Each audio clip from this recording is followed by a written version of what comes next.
Kā iegājusi pļaviņā. Kā viņi sauca? Tev ir kaut kas, nedz trauspapardē ir gaišs apakš. Pamats mums ir tāds balts zaļs. Jā, trauspapārdi. Arī maziņi, nu nemaz nav tipiski trauspapārdi izmēros. Pēc tā var atšķirt.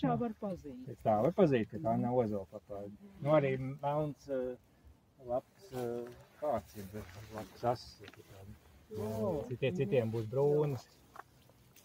Uz trauspapardē ir melnas, jā? Jā. Melni kāti vai kas? Jā, labs kāds pie pamatnes. Tu pazem, kad lielāks pauta, tad droši vien labāk var redzēt. Tā pēc krāsas, pēc tā gaišākā zaļuma viņi pa gabalu jau var nojaust, ka tā nav ozolpapārdi. Ozolpapārdi vai sievpapārdi, tad ir jāpieliecās, jāpaskatās, vai viņi ir smalki vai rupji.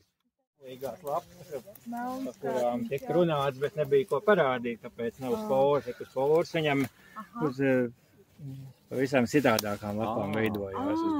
Tad vienmēr, kad šito redz, tad tā ir strauspapārdi. Jā, tad ir droši, ka strauspapārdi. Tad es zinu, kur ir. Nu, ir jau mums vēl tāda ēnpapārdi, ēnpapārdi, kas ir, laikam šobrīd kādi 2 vai 3 augs tikai Latvijā ir atrodami.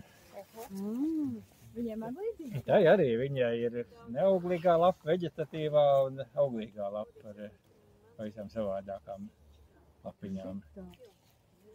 Tā aug pierīgas tajos silos, bet nevis silā, bet ieplakās, kur ir mitrs ar dzeguļliniem. Grāvjos atrodam, mēs vienreiz atrast pie Ķīfežera un